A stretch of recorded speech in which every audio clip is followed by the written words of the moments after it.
te montrer à la vidéo? T'aboies pas, hein? Hello, j'espère que vous allez bien. Bienvenue dans ce 3e vlog sur la chaîne. Aujourd'hui, ça fait presque un mois que j'ai créé mon entreprise et que j'ai ouvert ma boutique en ligne. Au mois de juin, j'ai eu 4 commandes. Ouais, c'est ça, 4 commandes. Et là, on est début juillet et j'ai déjà 2 autres commandes. Donc je trouve que c'est plutôt un bon début. Je suis assez contente. Après, les gens qui ont commandé, ce sont des personnes que je connais personnellement, ce sont des personnes de mon entourage. Donc ce sont pas forcément de vrais clients. Enfin, en même temps, j'aime pas trop dire ça parce que évidemment que si, ce sont de vrais clients vu qu'ils ont commandé comme un vrai client, quoi. C'est vrai que j'ai tendance à me dire aussi que les gens font ça surtout pour me soutenir, mais j'ai beaucoup de chance d'avoir autant de gens qui me soutiennent dans mon entourage et vraiment chouette, je suis contente. Mais voilà, j'essaie de me dire que ok, les gens commandent pour me soutenir, mais ils aiment aussi ce que je fais, sinon ils ne commanderaient pas. Et je me dis, si des personnes de mon entourage aiment ce que je fais, et d'autres personnes pourront aimer aussi et commander. Voilà, c'est un petit peu ce que j'essaye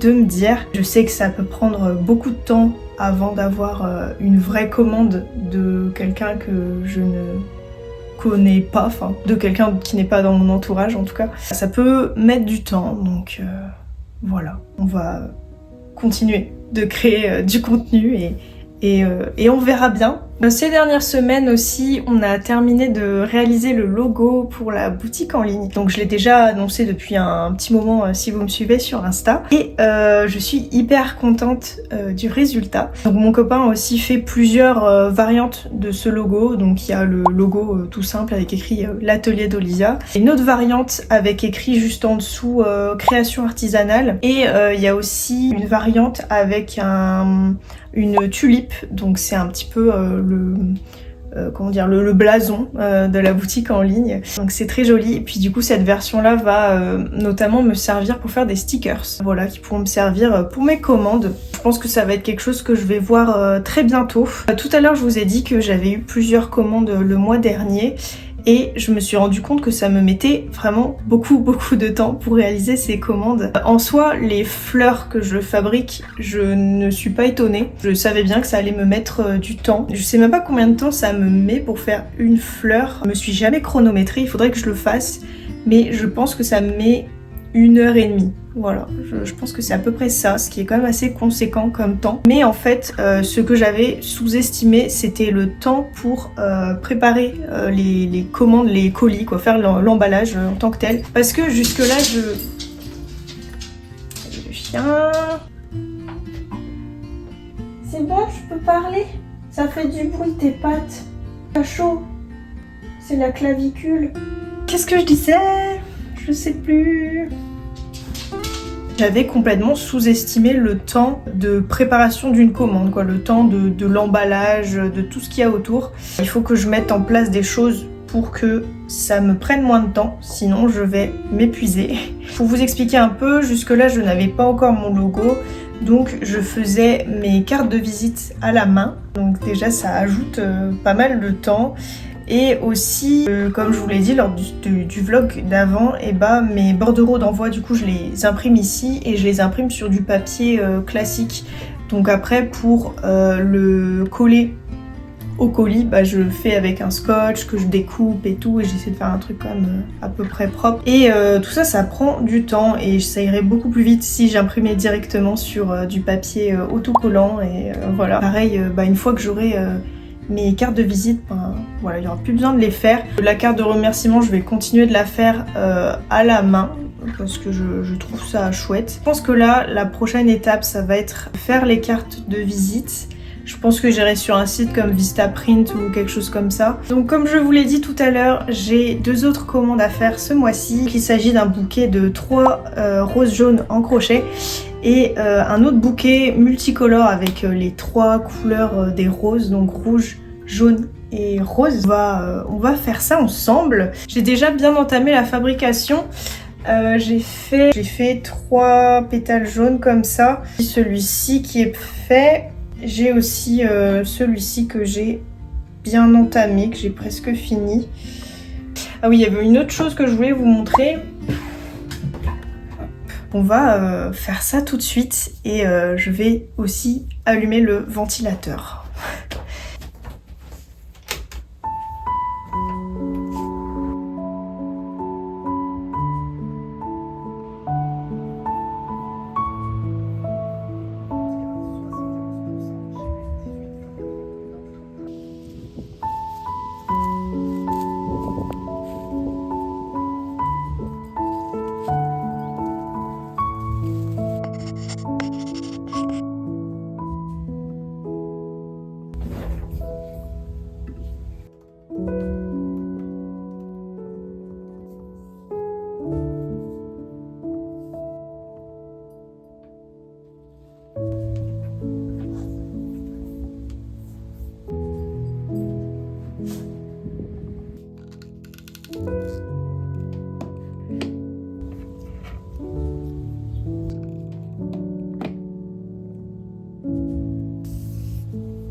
Coucou, je vous reprends 2 semaines après le début du tournage de ce vlog. J'ai rien filmé entre temps, je suis désolée, c'est un peu décousu pour vous du coup. La vérité c'est que je me suis pas sentie très bien ces derniers jours. Je devais monter des réels pour Insta, des réels que j'allais ensuite publier pour le mois d'août. Mais je me suis complètement sentie découragée. En fait, je me comparais beaucoup à ce que d'autres créatrices faisaient, à ce que d'autres artisanes faisaient. Souvent des personnes qui avaient réussi, qui avaient plein d'abonnés et qui faisaient des vidéos super chouettes. Et je me suis sentie vraiment mal. Je me suis dit mais ce que je fais c'est de la merde. Je me suis vraiment sentie submergée et j'ai eu vraiment cette impression que le chemin va être très long avant de me faire connaître. J'ai commencé à avoir des pensées très fatalistes, à me dire mais pourquoi je fais ça, mais ça marchera jamais. Je pouvais même aller jusqu'à remettre en question mon identité et à me dire mais est-ce que t'es vraiment faite pour l'entrepreneuriat? J'étais vraiment dans une spirale négative comme ça et j'étais comme coincée dans ma tête. En fait je me sentais incapable d'ouvrir mon logiciel de montage, de publier une story ou même de reprendre le vlog. Vraiment c'est comme si c'était plus fort que moi. Et là, cette semaine, ça va un peu mieux. J'essaie de reprendre les choses progressivement. Là, tout à l'heure, j'ai fait un peu de montage. Depuis aujourd'hui, je mets en place des minuteurs à chaque fois que je dois faire quelque chose. Par exemple, je vais mettre un minuteur de 20 minutes où je vais faire du montage. Donc, au bout des 20 minutes, soit je suis encore motivée et je continue à faire l'action que j'étais en train de faire, ou j'arrête, mais au moins j'aurais fait un peu de montage, quoi. Voilà, j'aurais un petit peu avancé. Parce qu'en soi, je pense que le problème, c'est pas tant l'action en elle-même, mais c'est de se lancer. J'ai du mal à vous expliquer comment je suis quand je suis dans cet état-là, mais c'est comme si j'avais un brouillard devant les yeux, comme si j'étais perdue. Je me sens plus vraiment moi-même, en fait, et je déteste être dans cet état-là. Et je trouve que ça arrive trop souvent à mon goût. J'essaie de pas trop aller sur Insta aussi en ce moment parce que j'ai l'impression que dès que je vais ouvrir l'application, je vais mettre à me comparer aux autres et je vais me sentir mal. La semaine prochaine, je pars en vacances, donc je pense que ça va me faire du bien aussi. Peut-être que je vais publier des stories, peut-être que je vais filmer certains plans. Voilà, en tout cas, je vais essayer d'aller le moins possible sur les réseaux sociaux parce que je trouve ça beaucoup trop anxiogène en fait. Ces dernières semaines aussi, j'avais tendance à publier des stories juste parce qu'il fallait publier une story tous les jours.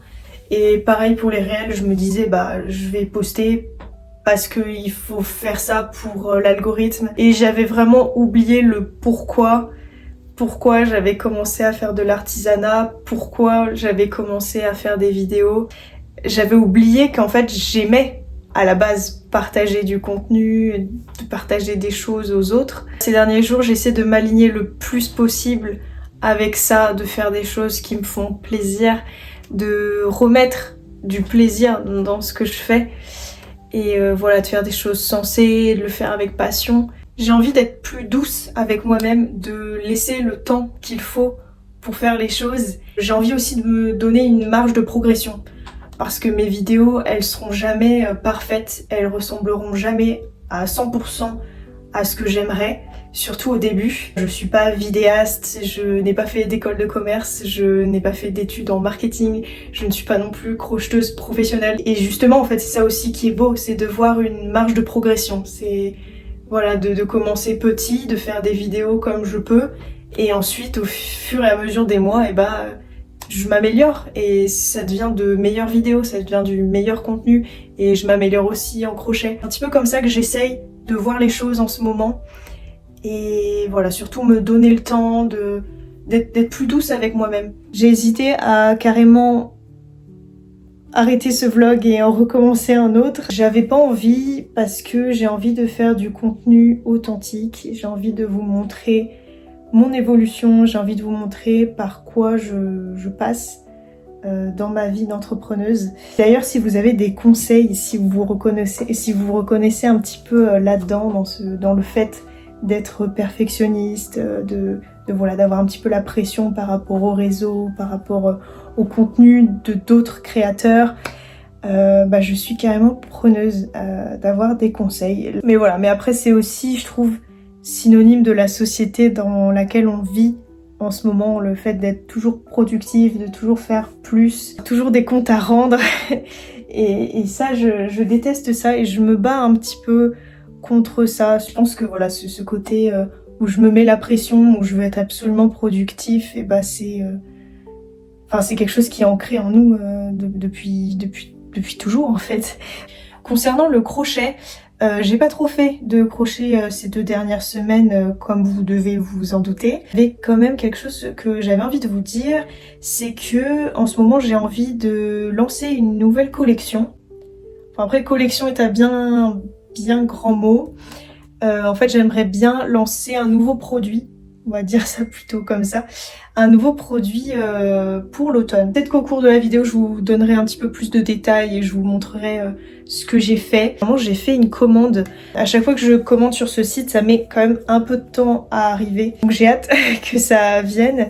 J'ai commandé du coup des pelotes plutôt dans des couleurs automnales. Enfin, les couleurs ont l'air super belles. Donc j'ai trop hâte de recevoir ça.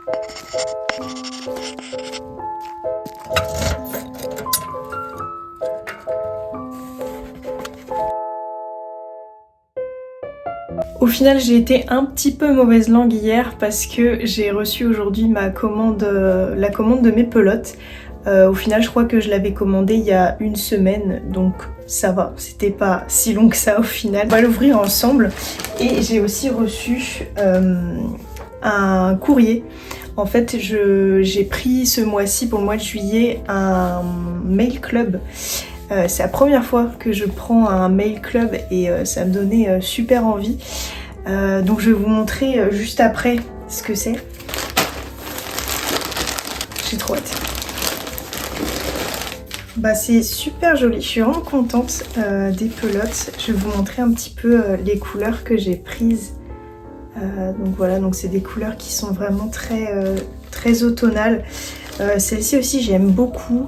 Je pensais peut-être pas que ça serait aussi clair dans la vraie vie, ça fait peut-être un peu moins automne pour le coup. Je sais pas trop si je vais utiliser même toutes les couleurs qu'il y a là, ça dépend de ce que j'ai envie de faire et du temps que j'ai aussi. Mais bon, en tout cas, si elles servent pas cette année, elles serviront pour l'année prochaine ou pour d'autres projets. Pour les marrons, je savais pas trop lequel prendre. J'ai pris ces deux couleurs là. Mais les deux sont très jolis en tout cas. Et j'ai aussi pris une couleur, une teinte un peu plus beige. C'est super joli. Et puis je trouve aussi que tout va vraiment bien ensemble. Tout match bien ensemble. Voilà, donc c'est trop chouette. Et j'ai trop hâte de commencer à crocheter avec. Ensuite, le Mail Club. Ça sent super bon, ça sent la lavande.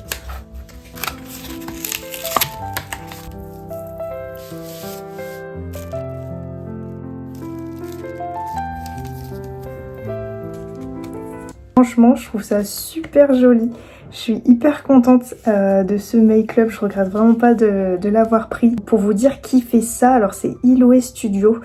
Donc c'est une fille qui peint, qui fait de la peinture et qui a fait elle-même du coup toutes ces peintures là. Je crois que ça fait pas très longtemps qu'elle a lancé son Mail Club. Pour vous expliquer un petit peu le principe d'un Mail Club si vous connaissez pas. Généralement une personne, en fait une créatrice va envoyer une lettre une fois par mois. Généralement c'est une fois par mois. Cette lettre sera autour d'un thème. Donc là c'était sur le thème de la Provence. Ça faisait un petit moment que je regardais un peu ce qu'elle faisait et j'aimais vraiment beaucoup ses peintures. Et je pense aussi que ça va être beaucoup lié aux saisons. Voilà, donc j'ai trop hâte de voir en automne comment ça va être. Et je pense que je vais sûrement recommander à nouveau chez elle.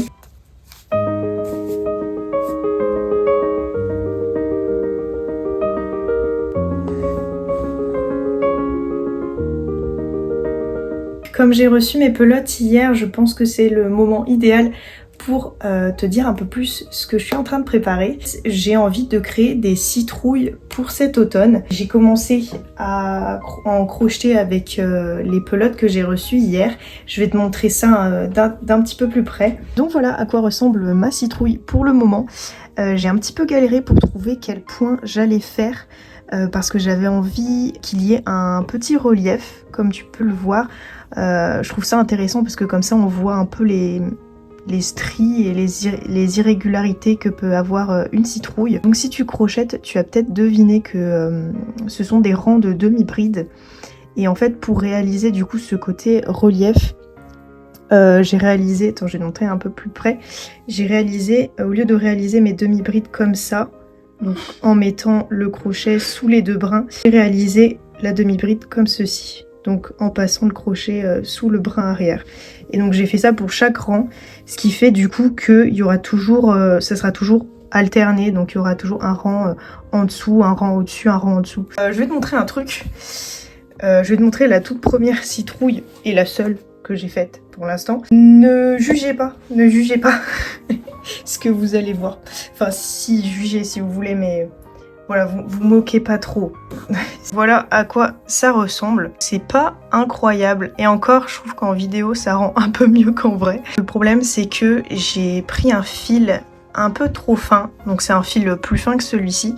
Et j'avais sûrement aussi un crochet trop gros, ce qui fait du coup que les mailles sont très espacées. Du coup, on voit vachement à travers... Bon là, en vidéo, encore une fois, on voit peut-être un peu moins. Mais on voit vraiment beaucoup la mousse qu'il y a à l'intérieur. Ce qui fait que c'est vraiment pas joli. L'autre problème aussi... tu l'as peut-être remarqué, mais c'est que ici j'ai fait une couture voilà en long, un peu classique, et j'aurais dû faire comme en dessous. Ici en fait j'ai passé un fil que j'ai ensuite resserré et j'aurais dû faire ça aussi en haut, comme ça il y aurait eu un effet beaucoup plus rond, beaucoup plus sphérique, alors que là c'est un peu plat, c'est un peu ovale quoi, voilà. Aussi du coup c'était de l'acrylique. Alors que là c'est de la laine. J'ai envie d'ailleurs que mes prochaines créations soient plutôt en laine ou dans des matières naturelles plutôt que l'acrylique. Et j'espère aussi que ça va bien rendre une fois que j'aurai fait tous mes rangs, que j'aurai fait la couture et que j'aurai mis la mousse dans la citrouille. J'espère vraiment que ça va pas faire comme ici, donc quelque chose d'hyper... écarté, on voit la mousse. En fait je veux pas qu'on voit la mousse à travers. En fait le risque c'est que une fois que j'aurai mis la mousse, que les mailles du coup s'écartent et que ça laisse apparaître des trous et donc on verra la mousse. J'espère que ça va aller. Après je me dis peut-être que la laine est peut-être un peu plus robuste aussi par rapport à l'acrylique qui est assez élastique comme matière. On verra bien et j'espère vraiment que ça va le faire parce que j'ai quand même...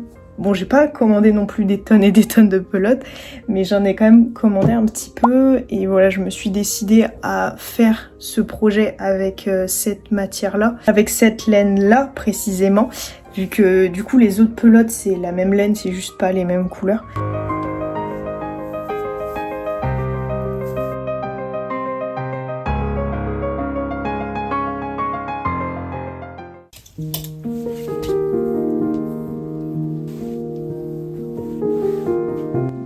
Je pars à Ouessant pendant une semaine, je pense. Je sais pas combien de temps je vais rester là-bas encore. Donc je suis en train de préparer toutes mes petites affaires, ça va me faire du bien. J'ai un peu hâte d'y aller vu que j'ai pas été depuis un petit moment là-bas. Là-bas, je suis même pas sûre que j'aurai internet, donc c'est plutôt bien, c'est plutôt positif, comme ça il n'y aura pas de réseaux sociaux, pas moyen de se comparer, de se sentir mal. Après ça, mon copain a 2 semaines de vacances et donc je sais pas trop si je vais complètement profiter de mes vacances ou si je vais faire un petit peu de montage, créer du contenu, voilà, avancer un petit peu sur mon activité. Je suis à la fois contente d'être en vacances parce que je pense que j'en ai besoin, mais d'un autre côté, je culpabilise vite de ne pas avancer, de pas créer de contenu ou même de pas faire de crochet pour avancer sur mes citrouilles. En plus, depuis quelques jours là, j'ai retrouvé de la motivation, je sens que j'ai beaucoup plus d'énergie par rapport à la semaine dernière, je vous avais expliqué. Le fait d'être en vacances, j'ai l'impression qu'on me coupe un petit peu là-dedans. Encore partir à Ouessant, voilà, ça va, ça c'est chouette, je suis hyper contente d'y aller, mais c'est plus pour après quand je reviens, je sais pas si je me vois trop continuer à ne pas avancer là-dessus pendant 2 autres semaines. Mais d'un côté, si je suis tout le temps en train de penser à mon entreprise, à créer du contenu, tout ça, je vais juste déprimer et je vais avoir très peu d'énergie pour la suite. Je pense qu'il faut savoir aussi saisir les moments où on se repose et ça pourrait être que bénéfique pour la suite parce que je vais me sentir beaucoup plus inspirée. Je vais m'arrêter là pour cette vidéo, j'espère que ça vous aura plu. Je vous laisse avec quelques images, quelques vidéos de mon voyage à Ouessant et je vous dis à la prochaine.